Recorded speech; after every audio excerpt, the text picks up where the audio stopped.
On the third and final day of the Fort Sothmere groundbreaking festival, three would-be adventurers' paths intersected. Matthias, a Navarran bastard who is a naturally born swordsman, Ned, a young craftsman from Redcliffe, and Zacharias, an Antivan merchant, all arriving to find work at the construction site of the new fort. The trio became acquaintances and took a fancy to each other while dancing the day away with maidens and nobility.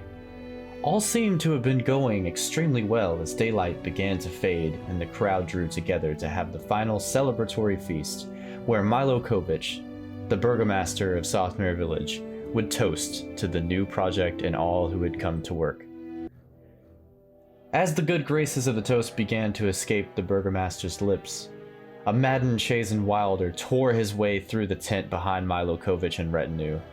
In an act of survival, quickly turned bravery, the three acquaintances became a proper band of rare heroes, smiting almost half the raider party themselves and saving the festival goers, whom the likes of the dwarf merchant Strom, elven entertainer siblings Dielza and Olek, and the burgomaster's own daughter Wanda were included.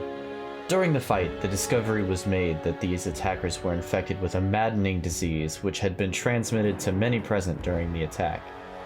In the aftermath of the onslaught, the garrison commander, Sir Willem Richter, ordered all infected persons to be slaughtered and burned alive to prevent the disease from afflicting any more. Bogdan, the village blacksmith, and the fort garrison were making preparations to carry out these orders, but Milo Kovic protested, as his own daughter was among the afflicted. The village wise woman, Old Stoyanka, stepped forth and shared a story she had heard of a cure for the disease, which at this point she had diagnosed as the Amber Rage. She asserted that the cure was a rare, almost mythical plant called shadow moss, and that it could be found in the swamps to the south. The burgomaster's pleas were falling upon deaf ears until the brave trio of adventurers volunteered to search for the plant come the dawn. This decision was perceived as selfless, but those present were not aware that Matthias and Ned had both been infected during the fight.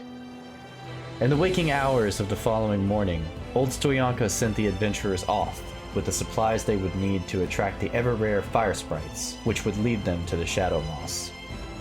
Along the way, the heroes faced many hardships, climbing rocky slopes, fighting off darkspawn beasts, coming across a raided village, a group of chastened ambushers, and least of all, the unrelenting stormy weather.